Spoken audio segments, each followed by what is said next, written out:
আমার মনে হচ্ছে এই বাগানের আম কুড়ায় বিক্রি করলে আমি ভাই বড় লোক হয়ে যাবো। ওরে সর্বনাশ। আরে শাফিন ভাই, কাগজ কুড়াচ্ছেন কে? আরে ভাই কাগজ না, এগুলো হচ্ছে আম, হ্যাঁ ফ্রুট ব্যাগিং করা আম। আমার মনে হচ্ছে এই বাগানের আম কুড়ায় বিক্রি করলে আমি ভাই বড় লোক হয়ে যাবো। ওরে সর্বনাশ। সর্বনাশ কি ভাই, আসেন দেখেন কি পরিমাণে আম পড়ে আছে। আম কেউ কুড়ায় না নাকি আমি বুঝি না। হ্যাঁ, আর এই বাগানে ঢুকলে ভাই অবাক না হয়ে থাকার কোনো বুদ্ধি নাই ভাই। এগুলো হচ্ছে ফুড ব্যাগিং করা আম, আর এই বাগানের আম বিক্রি করে ভাই আমি বড় লোক হতে চাই।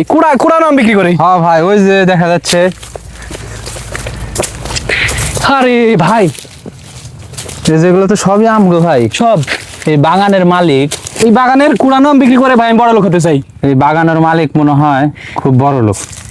বড় লোক কিনা জানি না ভাই, অবশ্যই বড় লোক, তা কারণ না হলে- 180 বিঘা ভাই প্রজেক্ট করছে যিনি, তিনি অবশ্যই বড় লোক। আর বন্ধুরা আপনারা এই হয়তো আমগুলো দেখতে যদি আমি পাচ্ছেন। কুড়াই ভাই তাহলে কি কিছু বলবেন আমার ওই বিষয়ে? যে দেখতে পাচ্ছেন ফুড প্যাকেজিং আম, ওই যে দেখতে পাচ্ছেন আম, এই যে দেখতে পাচ্ছেন আম, তার ওপারে আরেকটা আম, এই যে এদিকে দেখতে পাচ্ছেন আম, এই যে আমার আঙ্গুলের সামনে